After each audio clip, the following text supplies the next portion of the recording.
Welcome to PhD with Women on IT, Hack the Future. My name is Beata and today's PhD Positivity Hack Delivered will be by our guest, Marcos Bravo.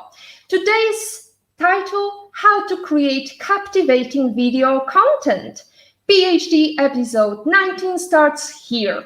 Let me remind you, this is a grassroots community that focuses on women on IT, inclusive forum of women in technology, startups, female leaders who are supported by men as well, as we can see tonight. And I bring heart to that hustle because empathy is my mojo. And empathy is critical when you are creating captivating video content. If video marketing is the future, then the future is here. You're at the right place if you've been wondering whether it's worth putting the resources into video marketing for your business. Do you have enough resources to create videos? Are enough people in your target audience interested in videos? And in the end, will it be worth the effort? In this live stream, we'll cover some of the key elements that purpose-driven creators can hack to make an impact through the power of video. Marcus is a veteran marketing and brand expert with over 20 years of experience in many industries. These days, he works as the head video creator for LiveChat and shares his experience in a series of videos created for SUCCESS by LiveChat. Marketing mentor and investor relations in the European region and LATAM. It's time to take actions and create captivating video content. Marcus, where in the world are you today? I am actually in Poland. I'm in Wrocław, well, not too far from Wrocław in Poland. It was, I think it's southeast, and you're going to kill me if I got that wrong. But yeah, it's not too far from Berlin, and that's where I'm, and I'm in my bedroom right now, as you can tell. Well, Wrocław was the place that we met first in 2016, I believe, for startup. Yes, and first of all, Marcos, I would like to congratulate you on getting a milestone of 1,000 followers on YouTube just 2 months ago. How long did it take you to achieve this? It took us a year, almost on the date. It took us a year. It was, I know it's not a very impressive number when you look at some of the influencers around or some of the content creators around. You can have millions of followers or subscribers, but it was a milestone because you get certain perks after you reach that number. And getting to 1,000, yeah, it took us that year and a lot of work, but we're looking for the next milestone. Who knows? Hopefully 10,000 and then more and more. So what kind of work was the most challenging part of content creation?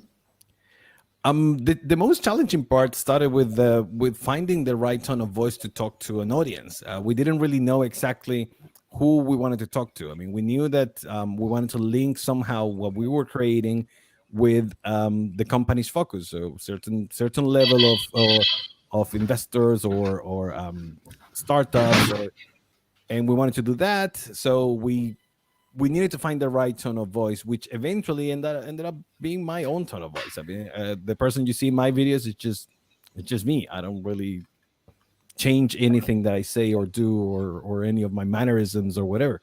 So yeah, that was probably the hardest part in the beginning. Fantastic, and you're doing it very well. So what was your journey of building a personal brand? How did you start with your videos? So I'm going to try to make it short because it all started probably around 2015, 2016 when I attended one of these startup meetings. And someone invited me, like, well, you're from a different country. You want to talk and say something? I'm like, sure. I'll jump on the stage and did a talk. And it was very well received. It was very different from what everybody hears. So that sort of pushed me, all right, I'll keep talking around, whatever. So any sort of event that was like, hey, do you want someone to talk about marketing and things? Like, sure. And I started building that just locally in my little group or my little area of startup events.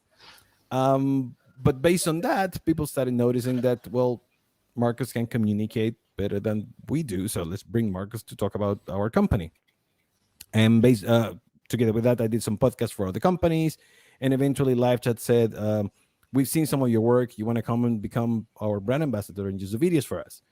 And I did. I said yes. And I started working on in basically every social media, putting my face out there, started talking to people, networking.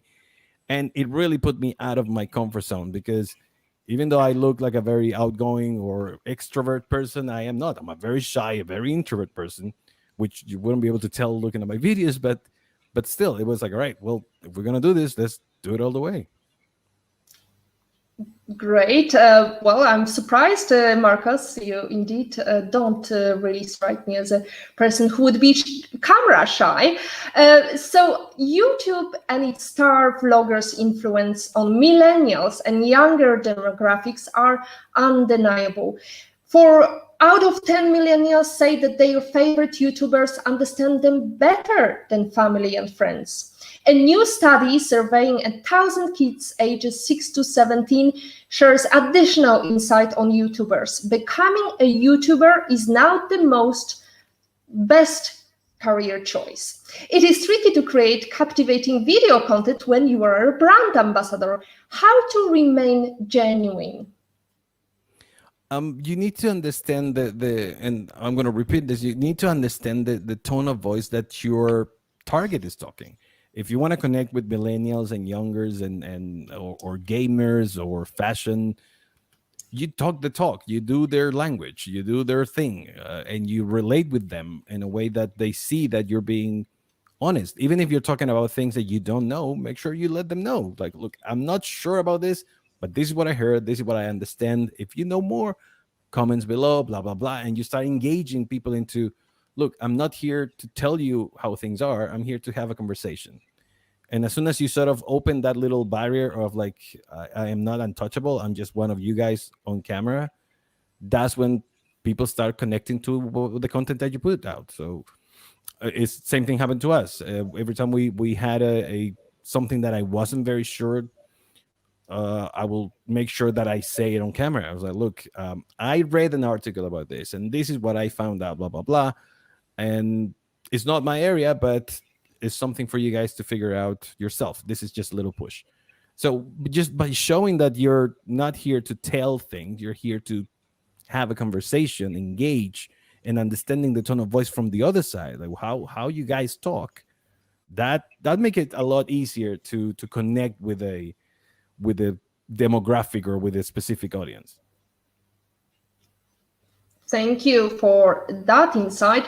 I think as we could hear in the background, we had a little interruption by the hotel staff who are trying to interact and engage with us. Unfortunately, they didn't read their memo saying that from 6 o'clock we are talking with video content creator Marcos Bravo.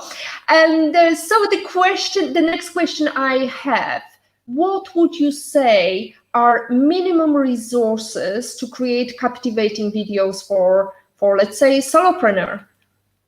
Oh, that's the best part, is that you really don't need much. Everybody can do video right now. I mean, you're carrying around a camera with you. It has a microphone on it, and you don't need to pretend or say or do anything that is not natural to you. You just grab your phone and make a video, shoot a video of yourself talking about things that you know. Introduce yourself to yourself. Grab the phone and say like, hi, I am Marcus. I am 42 years old. Oh, I gave away my age. And just start talking to yourself. Start saying things. And then when you feel comfortable with that, put it out there. And even if you're not comfortable, put it out there. There are always going to be haters. You're always going to get bad feedback or things. But take it easy and just, the only way you're going to learn to do this and to just shoot it out there is just by doing. So there's no resources. If you want to start doing this, you have a small startup. If you're the founder, you're the CEO, grab your phone, record yourself talking about the story of your company, put it out there. And that's a huge step. That's going to start opening a lot of doors for you to create more content and video.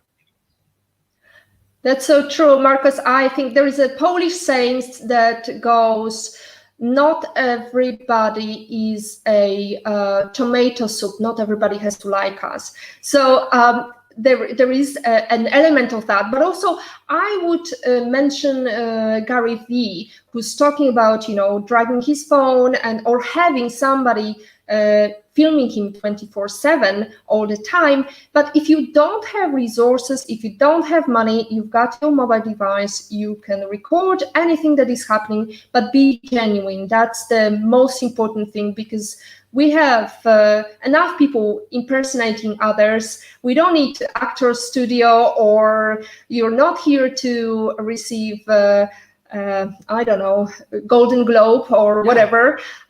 This is actually something that you can do from your bedroom without much resources. And I'm very impressed with all your gizmos. I'm actually very minimum equipment. Actually, I'm gaining more equipment as I go. I'm testing various things. But let's focus on the other side of the story. What would you say is a relevant number of people in your target audience interested in videos for, let's say, SMEs? And in the end, will it be worth the effort? How to measure that return on investment?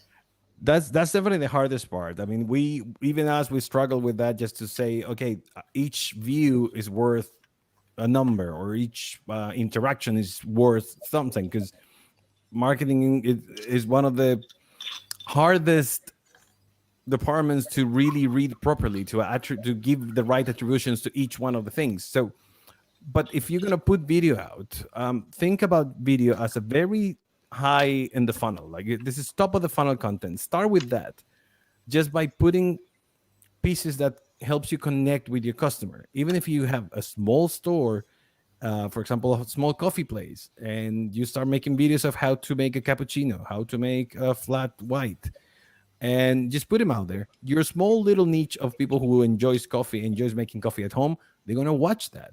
They're going to like that. Don't expect subscribers and views to be huge, but that's not the point. Even if you have one view of a video that was 10 minutes long and someone watched it for 9 minutes, wow, you're hitting someone. You're literally grabbing someone's hand and making them come into your store, because you're engaging someone with something that is very specific to them. So it's not about the numbers right now. When you start with video, think about it very top funnel. Don't give yourself these goals yet. Find your niche, find their thing that they want to hear, start delivering those things, start the conversation, and then see how many subscribers or how many views you really need. Because maybe your numbers in your head, maybe they're not exactly what is going to happen. I mean, you might be thinking of 1,000, 10,000, 100,000 subscribers, and your group might be 100. But if you manage to sell to that 100, wow, you're hitting it far with just that little bit. So ROI is very hard. So avoid it in the beginning and think of your content as awareness. You're touching people. You're screaming out loud to say, hey, can I have your attention, please? Check this out. Start there. Understand the numbers of like how many of your customers are really consuming on video, and then start giving yourself goals. But in the beginning, just start, put stuff out, see how the interaction works. Thank you, Marcus, for mentioning the cafe. And because, as you know, I've been running a cafe co-working space, and that's exactly what I did. I wasn't trying to sell the coffee. I was trying to show myself as an expert in making coffee, the best cappuccino, the best drip, whatever was trending. I was doing it for others to learn. And in the end, my hope was that somebody will give up and just go to an expert, which would be me. So how do you position yourself as an expert? You've been on video content for a long time. And what is the most valuable thing you're offering on your stream? So I will recommend people not to ever try to be an expert, because then the expectations are different.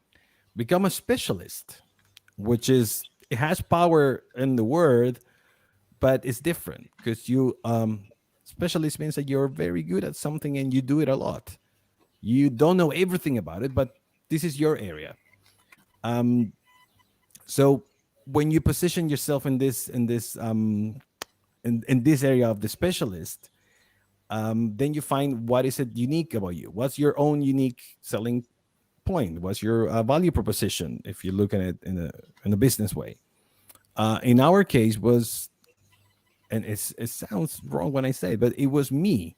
It wasn't the content, because some of the content that I was putting out is really all over the place in Google, but it was just the way you're delivering it, is the story that you're bringing behind. That's the only unique thing that you're going to bring, is your own unique view or your own unique experience into some of the subjects. It's really rare that you're going to come up with like, I have the latest PPC technique for you to grow your brand. Hundreds of different techniques, none of them work. So don't use it on that way. Don't try to be that guy. Try to be the guy who shares the hits and the misses to the person that opens up about everything, opens up about being yourself, opens up about the fears. And for example, right now, when I told you I'm a shy person, I'm an introvert. Like I had a chat 2 weeks ago, and when I said that, the host laughed out loud, like, that's impossible, Marcus. I'm like, dude, I'm being serious. I'm honest here. And then the whole thing actually changed, and everybody said, oh, okay, so you're showing us your weakness right now. That's something not many people do, and that's probably what I did that it make it different. When I stood up and started talking about certain business things, I never came as an expert. I came out like, dude, this is my area, I'm going to talk about it. I might be wrong, but I'm more than happy to have a conversation about it. And that is what sort of connect me with our audience, that people know that whoever they see in camera is that guy. So authenticity was my biggest selling point for sure. Great. We've got a couple of questions. We've got quite an engaged audience, which is good thing. That means we can deem our video quite captivating because today's topic is how to create captivating video. Thank you, Marcus, for captivating our audience. We have got a question from Agata Belon, who says, Dobry wieczór, great to see PhD back again, woman on IT. And she's asking, what length should we start making videos with? And you look much younger, Marcus. I know, says. I love that. So I get that. Just talk, and I noticed this is what when I started. I'll grab my phone and start talking, and then I notice that I'm just talking bull. Like, okay, I'm just stalling here. I'm just talking nonsense. So let me go back and see where in the video I lost track, and I started trying to fill up the time. Start with something short as 30 seconds, and then push it a little bit longer. Like try to see if you're talking about a subject that you know very well, talk about it as much as you understand. Don't try to memorize anything. Don't try to remember the right formulas or the right things. Just tell it as you will tell it to your kids, to your grandma, to your mom. Like, try to make it super easy. You know, like, especially like I remember my mom asking me stuff. I would try to simplify it as much as I could because I was too cool to talk to my mom. Big mistake. But you simplify it in a way that you're still telling the truth. You're still giving all the information, but in a very easy way that is just very easy for them to digest and not create a controversy or a discussion. It's like, here it is. This is what's happening. But if I have to give you a number, give it 30 seconds, grab your phone and start talking to it.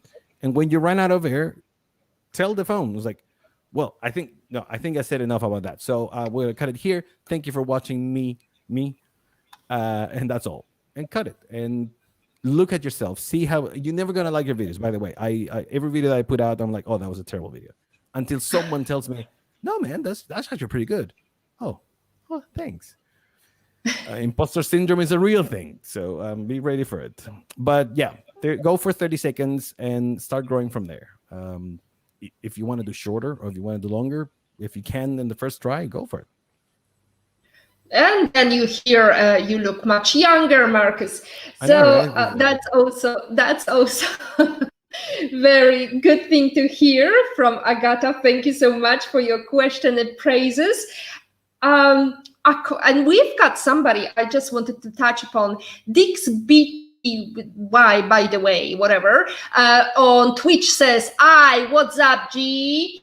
Yo, And what up? according, here is some fascinating statistics. According to data generated by YouTube, "Hey guys" was the #1 vlog greeting in 2020, which accounted for 36% of the top 5 greetings. What is your greeting, Mario? I always say hello, everybody. So I was glad because I remember reading that, and yes, it's true. Wherever you go, I was like, "Hi guys," blah blah blah blah. But I went through all my videos. I'm like, no, okay, what am I saying here? Hello everyone, perfect. Hello everyone, perfect. Hello. I know it gets boring, but I'm using hello everyone most of the time, not for trying to be politically correct, or is because you need to avoid something. It's just the way, again, it's just the way that I say hello to everyone. I do make the mistake to bring it down to guys later, but it's not why I'm trying to talk to the guys. I'm just trying to talk to everyone. But I'm also trying to adjust that. But it's hello, everyone. Thank you so much, Agata, for she's thanking you for the answer. Marcus, I will start at 30 seconds and develop verbal stamina. That's great to hear. We've got Erms Maga. Hi, Marcus. Great to have you in PhD. There's lots of community engagement because today's topic is how to create engaging and captivating content. So according to data, YouTube is the second most visited site in the world. 37 of all mobile internet traffic belongs to YouTube. However, there are amazing social video opportunities on Facebook, TikTok, Twitter. So how to choose the right platform for your content? Any general advice? Yeah, start looking at what your customer do. Where do they spend time? Don't just go and fill up every social media just because they're there. Like you said, yeah, YouTube is the second biggest one, but then like the amount of engagement or the amount of content putting out in TikTok is huge. That doesn't mean you have to go to TikTok. If your customer will never use TikTok, why are you going to waste your time? You can go and dance as much as you can, as much as you want, but it's not your customer, so they're not there. Same in Facebook, same in LinkedIn and Twitter. Just know where your customers are and be there. That should be your first mission. Try to figure out, like, well, where are you guys consuming content? Because I want to put videos, and the best way to find out is to ask. Literally, grab the phone or connect online with your customers or with your potential customers and talk to them and find out, like, where are they spending time, and just be there. Cool. Last week, and I'm going to touch upon your talk about you've got imposter syndrome or you're quite shy. Last week, we had Elaine Montilla, greetings Elaine, if you're watching us, who was delivering positivity hack on our channel with fantastic charisma. I mean, fabulous. However, when I asked about creating more video content, she admitted to be camera shy. What would be your advice to her and many others who, as she put it, I hate watching myself? Well, you're never gonna stop hating watching yourself. There's always something weird about listening to your own voice. And in the studio that I work, my video producer, he's sitting right next to me. So every time he edits my videos, I hear my voice over and over and over and over, and I need to go for a walk because it's awful. But if you're camera shy, you need to stop thinking of the actual physical camera as something else.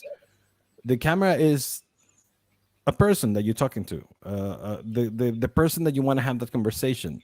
And even if you want to have a conversation with your customer, who it might put you in a nervous mode because you're not sure you don't want to lose a customer.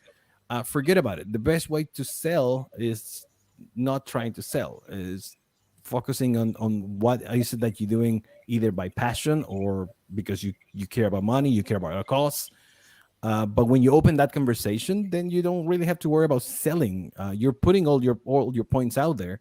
You know that person is your potential customer, so you know that you're putting something out there that they care.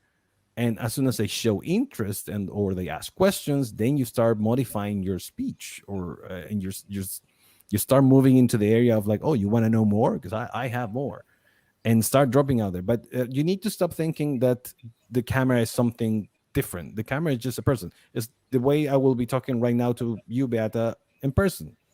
Probably I'll be looking in a different way, but it's just you. I'm talking to you, and I know there are a lot of people watching this, but it doesn't bother me because it's just a conversation between two people. Cool. And we not only can count on our customers, we are surrounded by our networks. We talked about networks and the network having other networks, and that we can reach, that way we can reach out to our potential customers, our supporters. And here, talking of supporters, we've got one lined up with question. I POV'd in Patrick's opinion. Patrick Young, whom you met as well, my lovely husband, is asking, great PhD show. Thank you, Marcus. What is the next big thing, exciting, developing video platform? It all goes down to what's happening in marketing right now, which is we are probably in the worst part, I feel, because everybody's handling our data. And I know Patrick talks a lot about data too. Everybody's touching our data right now, and it's not comfortable. But eventually, it's going to evolve to a way that they either know you so well based on the data they already have, and the content is not personalized anymore, is ultra personalized. So it will be almost like you're talking to a very specific person that's been designed to talk to you, a person that is learned the way you want to hear things. It's not about knowing what you're going to buy. I don't know, like it happened to all of us that we say whiskey and then Facebook start offering whiskey, or Twitter starts sending you ads about whatever is it that you want to drink. It has to move to a thing that is still respect your privacy as a person. It talks to you in a way that, look, I understand. I'm a person on the other side. Let me tell you about my product. It's not going to be like that. It's going to feel like that. It's going to feel like I know your needs. Let me help. So what I can see from the technology and marketing, it has to move to a way that it's not that we have all of your data, because they already do. There's nothing we can do about it. They already know what kind of person or what kind of people we are. But if they can modify that into creating a good message that is very, very specific to you, is what's going to happen. And it can go both ways. It can be great because ethics are going to win and people's going to use all of this information in a good way, or it's going to go bad and they're going to take advantage of all your needs and all of your fears and everything. They're going to attack you until you buy their product because they know what are you scared of. So going also to specific video platform, this is happening. Little things are happening already. I got a video the other day from a company that was such a tiny little detail. It's a generic video, but the difference is that in the beginning, the video started, "Hello, Marcus. We prepared this video specifically for you." And the rest of the video is all generic. But that little "Hello, Marcus," I'm like, "Oh, that's me. That's my name. You prepared this for me? Oh, I want to watch it." So those little things are changing, and those little things are going to get bigger and bigger. They're going to know you so well, and hopefully nobody's going to take advantage of who you are. But it's going to be a great way for you also to sell your product or your solutions, in my humble opinion. Great, I would agree with that. I'm also hopeful about not being dodgy to our data, although there are a couple of reasons to be scared. And before we dive into another question by Marianne, thank you so much, Marianne, for joining us again. There are plenty of reasons to be skeptical of grumpy old people shaking their fists at the tech habits of kids these days. But to my eyes, there is one finding that is a bit concerning. There's plenty of evidence that being an online celebrity or influencer, brand ambassador is one of the least mentally healthy careers out there. How do you keep your sanity, keeping your presence online and coping with fear of what other people think of you? I really try to disconnect as much as I can. And I'm teaching my kids this too. It's like if we do a post together on Facebook, my daughter used to ask me because she will hear what I was saying, like how many likes we got in that photo. I'm like, whoa, no, we don't do this for likes. We do this because we want to share something. Even though I'm getting paid to create content that engage and eventually generate likes and eventually people will buy our product. You as a person, you need to disconnect from what are you selling to what is happening behind. And I know that especially with the pandemic, that line got really blurred. We don't know when we're working and when we're leaving, and that sort of balance is off the window. It just right now is, well, let's make the best out of all of it, so you live and work in the same life.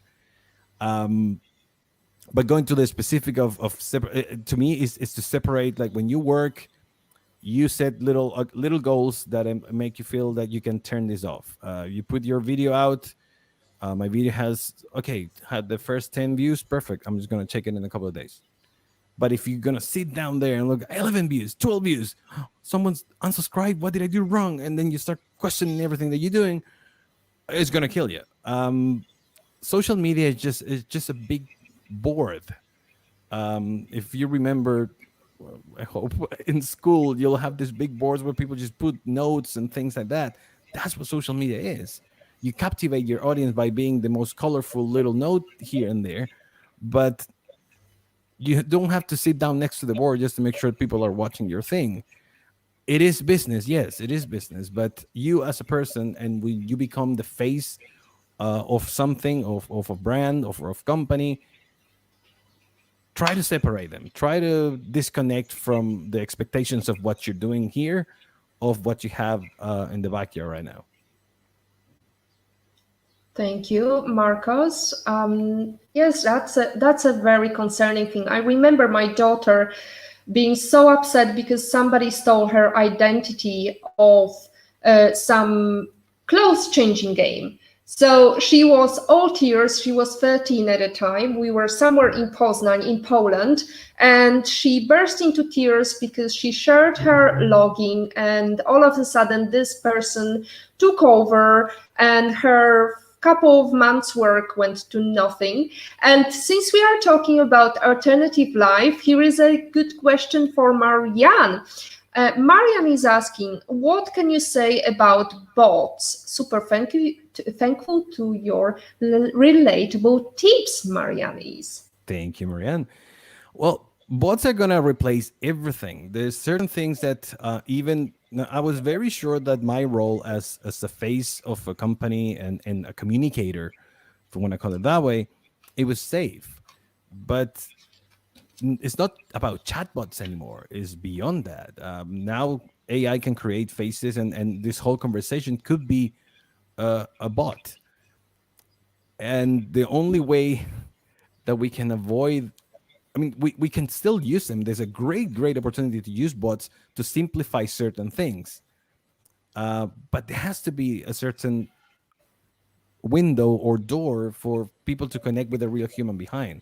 And we shouldn't lie about that too. It's not like create a fake bot girlfriend in the back, and when someone will be thinking that is a real person.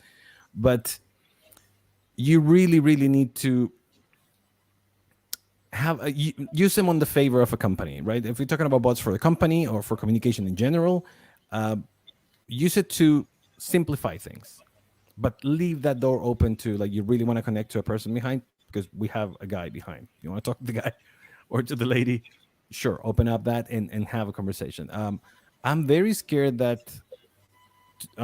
say that we probably could be replaced. AI could replace the things that we say, the things that the way we motivate people.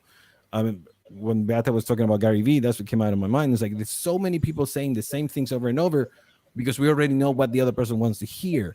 So it's not going to be hard for AI to figure the same things out. Most of the motivators or influencers, they just give you what you need. So how hard could it be for bots or AI to learn that? Probably not too hard. The way I will use bots right now is to guide people towards where we want to go, but leave that window open for a real human to human communication. That's interesting, Marcus, because I actually would disagree with you. That's correct that bots and artificial intelligence, machine learning can replace human boredom with mundane tasks. But I think there is a greater good in people. I mean, the human interaction is there to stay. I think bots can't really replicate human. I mean, the emotional intelligence is something that cannot be easily replaced. And I'm yet, maybe in my lifetime, maybe in my daughter's lifetime, I am yet to see a bot who is clever enough to make a mistake every so often to replicate what people are commonly known to do, like make a mistake, be human, talk about their mistakes. And you actually talked about the fact that you're very driven by empathy, being open about your vulnerabilities. So I think this is something that I didn't see yet any bots replicating. I mean, I hope not to see it as well. I mean, I that's what I'm saying is to me is more scary than anything else. It's not like I want this to happen or it has to happen. It's just I don't know. I hope it doesn't go that way. I mean, after all, is and one of the biggest cliches in marketing because it's true is we buy through emotions. We justify with logic, but it's the emotion that makes us buy. And with that, I think just in case before we run out of time, I wanted to talk about, for example, when you make videos, adding all these animations and things extra just to make it more attractive. But it's not what you should do, in my opinion, and that's why I wanted to bring this up. If you want to make a video that is engaging, the engagement is you. The engagement is your message, and I prepare a slide for that. If you guys can let's put the go. slide up. Yep. There you go. Now you're seeing a slide that it says slide on it. That's not a mistake. That is just a slide. Now, what you're going to remember about this talk maybe is that someone showed you a slide that it didn't say anything. It just says slide on it. But what you're really remembering is the experience that is happening between my conversation with Beata and this slide. There's a lot of things happening around this conversation, and this slide right now is becoming a little icon of it's not about the slide, it's about what's happening around it. And that's the way I want to feel about your videos. You can put a lot of animation and videos and screenshots of stuff, but after all, it's going to be this voice, this conversation, this emotion that we're generating, this little momentum that we're creating with our conversation. That's what's going to stay. So that's what I wanted to put this slide as. It's just a slide. Everything else, it doesn't really matter. It's all about the message. It's all about the experience that you're making the other person feel. So that's going to make your videos or any sort of messaging and marketing, that's going to make it work. That's going to make you stand out among the many Paulo Coelhos in this world. Thank you very much for this very positive message, Marcus. We've got Jamil, and Jamil is clearly reading my mind because I was going to ask the same question. Hi, Marcus. Good to see you on PhD. What is a big mistake that happened to you in a project, and how did you deal with it? For example, I did this video about SEO. And at the time, I didn't know enough about SEO. So I read a couple of articles. I prepared a video quickly because I really wanted to have a video out as soon as I could. I read a few things. I learned them and I just started talking about them. And when I watched the video later, I realized that everything that I was saying, it was mostly wrong. And the only way for me, I could have just deleted the video, but I put the video out and said, uh, "This is the worst video I've done. Please watch it and listen to the amount of BS that I am spewing out there." And I talk, I changed the approach to like check this awful video, but let me tell you about the lessons learned. So instead of dealing with it, that's like, I fucked up. I turn it into, I learned from this, and hopefully you're gonna avoid doing this by listening to my story. So I told the story of everything that happened and put the video out, and the video is still out there. It's awful, terrible. I still want to delete it sometimes, but it reminds me that okay, when we I don't want to do that again. I don't want to talk about things that I don't know, and if I'm gonna do it, I'm probably gonna at least say, okay, I don't know enough about this, but I'm gonna tell you something that I read about. If I'm wrong, please let me know. So yeah, That's that was a terrible video. So I believe that because actually we got Patrick saying that he would like to buy an NFT. So non-fungible token. We were talking with Patrick a couple of weeks ago about the hype around NFTs and how saw some of funny it that. is. Yes. Yeah, Oh, there you please. I go. mean, So Patrick, you've got a you first are the buyer. expert. You're the Yeah. expert. I'm more than happy to sell it. You let me know how it works. I mean, from your Expert or world, all I know specialist. is all I know is Doggy Coin from your world. That's all my little closest to what you know. Exactly, we are. This is not investors' advice. Just to let you know, we don't want our video to be blocked, whether it's TikTok, YouTube, or any other channel. We are not giving here investors' advice Because I'm because clueless. well, I've heard that your account was suspended on Twitter just On after Twitter, you yes. said something. I Exactly. try to talk about cryptocurrency, and because I was so clueless, or because I said something Twitter didn't like, they suspended my account. I'm still trying to bring it back, but I learned my lesson. Like I just gonna, I'm just gonna keep it for myself next time. So let's focus on what you are specialist on, and Exactly. this is something that Aika, who is here with us tonight again, is asking. Hi, Marcus. What is one important thing that can make or break a video content? Okay, so I mentioned a lot about how you are the message. You are being authentic. You're selling the product. You're selling the message again. So that's the key, right? But there's three things that definitely need to you need to have well done if you want to grow into the video, right? You need good sound. You need good light. And as soon as I remember the third one, I'll let you know the third one because I forgot. But start with these two things. People needs to hear what you have to say, and they need to see you clearly. Um, Bad videos push people to stop watching.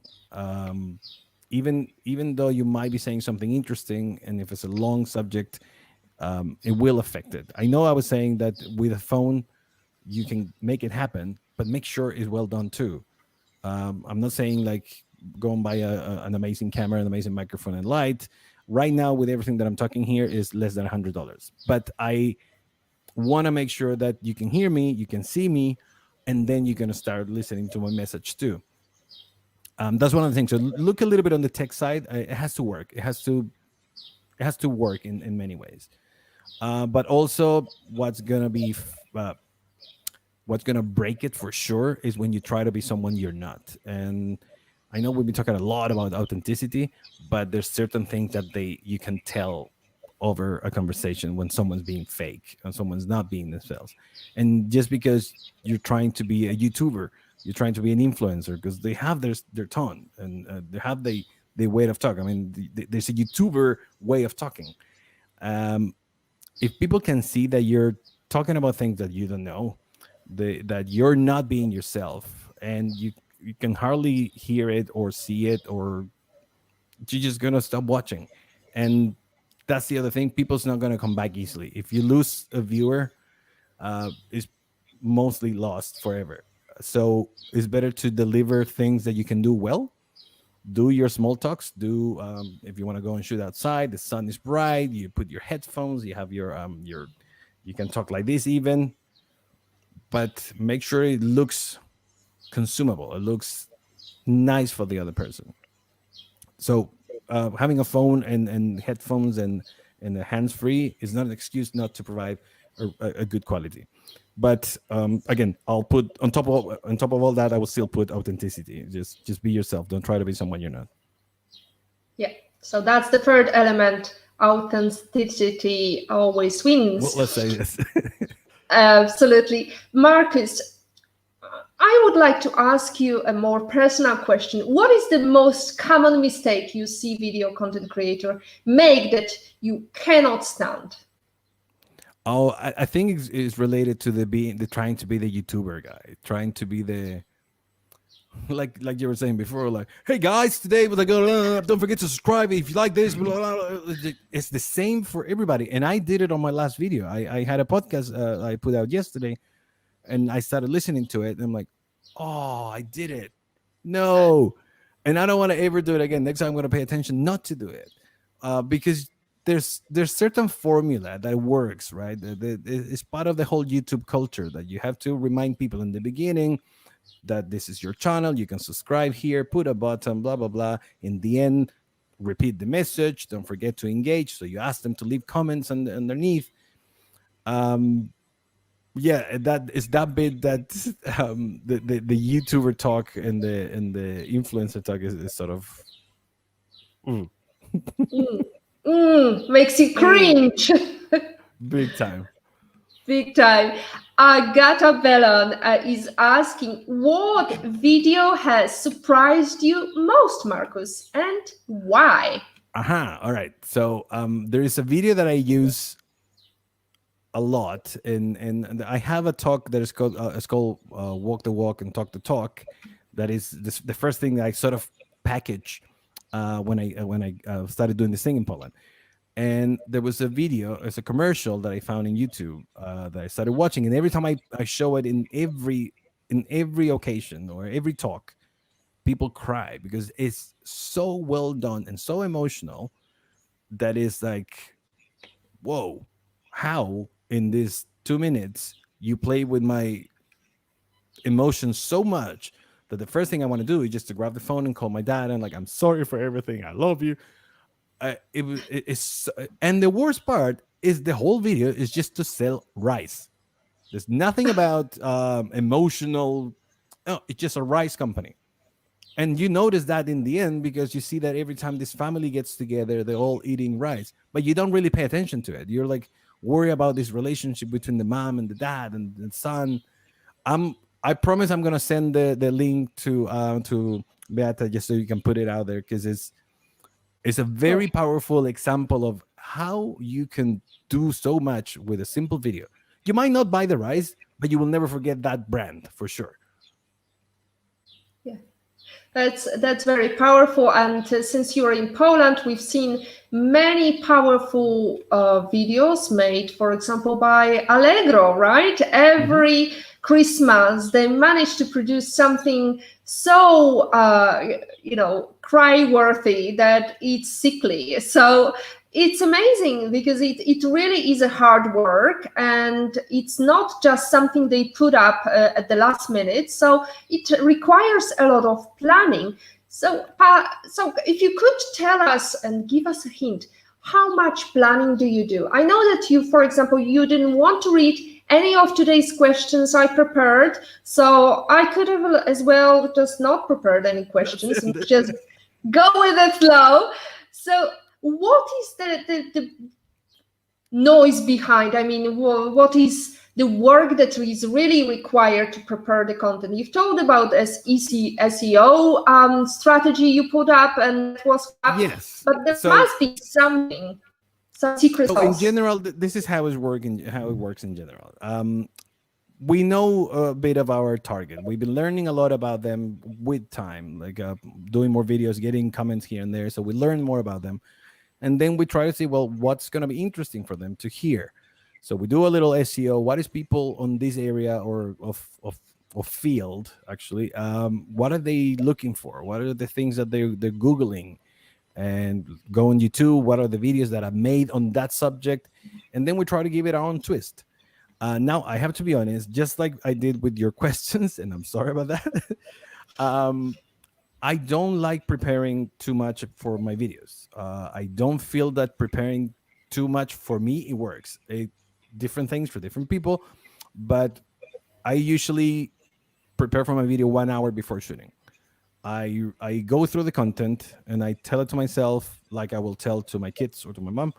I will repeat the things like talking to myself basically. It's like, all right, so if you do this, you will get this formula. Okay, perfect. So this is how you do it. All right, cool. And but what it helps a lot during the process, my video producer, he's not very familiarized or very into marketing yet. He's a genius in video, but everything that we tell, or most of the things that we tell, he's not familiarized with them. So I get immediate feedback from them. It was like, dude, what? I don't understand anything you said. Really? Okay, well, let me try it in a different way and tell me if you understand. You do this, they do that, and you get this. Do you get it? Oh, okay, cool. I'll get it that way. Okay, that's so I know, and in a way, like I know if he understand a concept that he's not familiarized with on the way that I'm explaining it, like I know that I'm going the right way. But usually I don't make a script. I just grab the content or I grab like if I'm going to talk about, for example, SEO again, I will prepare a one pager with enough information about SEO. I will go through it, repeat it to myself, explain it to myself, and then all right, let's shoot it. Let's see how it goes. So it takes us about half day to shoot about a 5 minute video, but we got to this rhythm. Um, People takes a couple of days to shoot certain things because they want to memorize them and tell them in a very specific way. But it really depends on your style. I don't do that. I like being just like, all right, this is what I know. Let's see how it goes. Cool. So, in other words, done is better than perfect, right? The startup Yeah. mantra But it's applies really here. for different people because I know some of my colleagues, for example, Kaya, which is my co-host in the whole channel. She prepares scripts and she learns them word by word, and she knows exactly when she messed up and she starts again. Like if I try to do that, I will be just paying attention to, oh my god, did I say it right? No, that's not what I have in the paper. I have to do it again. That doesn't work for me. I just need to do it with my own words. I need to do it in my own style, if you might. Agatha says, wow, who would have thought rice advertisement could be so emotionally charged? Marcus, I think You would it never know. shows again, we are going into the mode of women are working double hard and men just fake it till they make it. So I'm not saying that's the truth, That's but probably the definitely best advice. Look knowledgeable. I mean, know your stuff for sure, but look knowledgeable. Like if you're saying something, say it convinced. Look at the camera and just say like, "This is how it is. There's no other way." oh, And Marcus, you're too modest. Look, you've been in marketing technology way longer than all the YouTubers. So, marketing technology, also known as MarTech, describes a range of software and tools that assist in achieving marketing goals and objectives. What technology that helps to create, communicate, and deliver offerings is exciting to you as a marketing expert? What is the future of marketing, in your opinion? and looking at that side of the future is that what I like to do with the marketing tech available is to create the customer journey. That's my favorite subject of marketing ever. Because understanding the customer journey lets you create content for each one of the different stages. It lets you understand like where in different places your customer is spending time. So if there is a tool that helps me do that and understand what happens from the moment that the customer hears the name of my brand all the way till they stop using my brand, or hopefully till they become a loyal customer, or who knows, even an employee. You never know. But like if if I can see that, and if marketing tools can show me how the journey works, I don't like the rest of the analytics are very good to understand what's happening with your own goals and stuff. But the key is to understand this journey. You understand the journey, your marketing is going to be nice and easy. Cool. Understanding the journey works, creating your board, whatever the board might be that everybody is going to look at. And actually, we are creating captivating video content here, ladies and gentlemen, because Agata Bellon is saying, take it till you make it, or buy your man a rice cooker. LOL. Then it is a perfect food. Marcus, can you cook rice without overdoing it? Oh, you kidding me? I mean, my rice is top notch. If there's one thing, my mom wasn't a very she didn't cook much, but she cooked amazing rice, and that's something I learned how to. Like my wife was like, "Can you make rice today, please?" oh. In fact, that's what I cooked today. Today I cooked rice. Oh, for her birthday, special rice from Marcus. That's fantastic. Marcus, we are coming to the end of the show. Erms is asking, very helpful episode of PhD indeed. Thanks, Marcus, for all the tips. And oh, you did really have a nice voice. Any tips how to have that kind of voice? Now, that is one of the nicest things I ever heard in my life. I always hated my voice. I had a band when I was young. I tried to be the singer. Not gonna happen. But the voice came when you find your spot. When you find that spot where you're comfortable with, and you feel, yeah, I can do this, and this is what I'm when I'm talking about. This is something that not only know, but I'm also passionate about. Then your voice changes, and that happened for real. And then because you're not just delivering this vibration, you're really delivering an emotion to the other side. So it's a combination. I know it's a nice compliment, but to be honest, for real, your voice changes when you're talking about something that you love, and something that you know. Ask yourself when you talk about your partner or your couple, or I mean whoever you love. Ask you, like, when you talk about them, it's different. You talk about a whole, your voice changes. So I think that's probably like what's happened to me. Because if I start talking about other thing, then I get all nasal, and then I sound like ridiculous. But when I talk about these things, I really like. Okay, well, let me tell you what's going on, and it goes down with it. Fabulous. I have to say my theme is love as well, because empathy is my mojo, but also I'm just celebrating my husband's and mine wedding anniversary in the lovely island of Gozo. We are coming to the end. We've got Agata saying, no, Marcus, you are one of the nicest persons we have heard of on PhD. So lots of praises for your beautiful voice, Marcus. I'm jealous now. Nobody is saying nice things about my voice. But let's go to the basics. Can you please give us your favorite life lesson quote, and can you share how that was relevant to you in your life? All right. That's one of the questions I did read. Because it's not easy. Like, I could try to look for random quotes or things, but there was there was a thing that my dad used to tell me all the time as a joke. And let me try to translate it well. Is basically, how do you want me to come to you? No, how do you want me to go and get you when you're not coming this way? And it doesn't sound as lovable as it sounds in Spanish, but the idea of this, like, I cannot go and get you if you're not coming this way. If you're going all around, I'm just here. I cannot go and grab you, but I'm here. If you're coming this way, my arms are open. And even though it sounds like a very, I don't know, cliche family or lovable thing, it applies to so many things in the future. It's like, things are not gonna come to get you. You have to go towards them. The things are right there. You can just start moving closer and start grabbing them, but you have to go that way. You're not gonna get things just because you're walking around. Know what you want and go and grab it. Mm.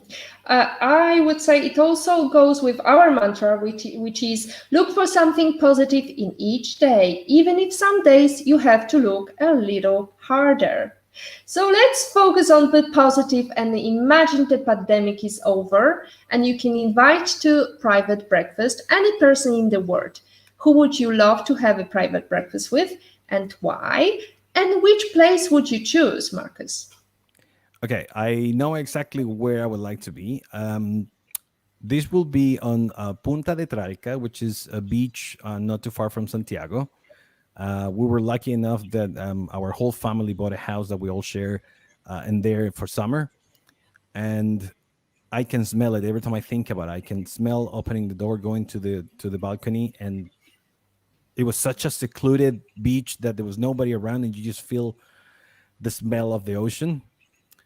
And I'm gonna have to choose my mom because she died a couple of years ago, and I would love to have a cup of cold chocolate milk with a ham sandwich, which it was the meal that we will get every time we came back from the beach. Even when we were kids, we'll just come back and then we'll get a glass of cold milk with a ham sandwich. As simple as that. I wouldn't go more fancy, and I know she probably wouldn't even sit to have breakfast with me. She will just leave it on the table, and she'll go back and do her things. But just that moment, that will be precious. Oh, Marcus, you definitely brought tears to our eyes. You didn't even have to bring the rice. So thank you so much for that beautiful story and beautiful memories you had with your mom. Ladies and gentlemen, it's time for me to call and to stay updated and ensure you never miss a positivity hack delivered.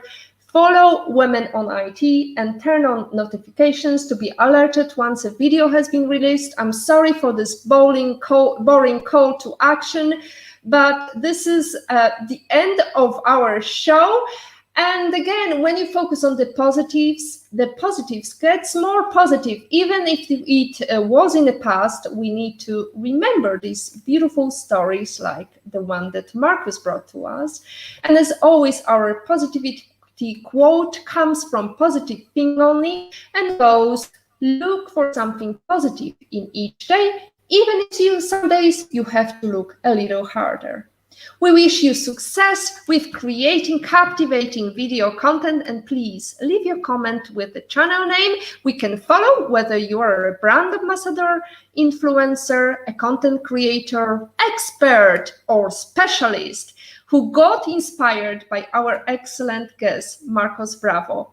Thank you so much to our lovely, engaged, and captivated by Marcus content, meaning there's Erms Maga, Agata Bellon, Dix BTW, Marianne Madera, IPO Vid, Jamil Navarrosa, Aika Pagio.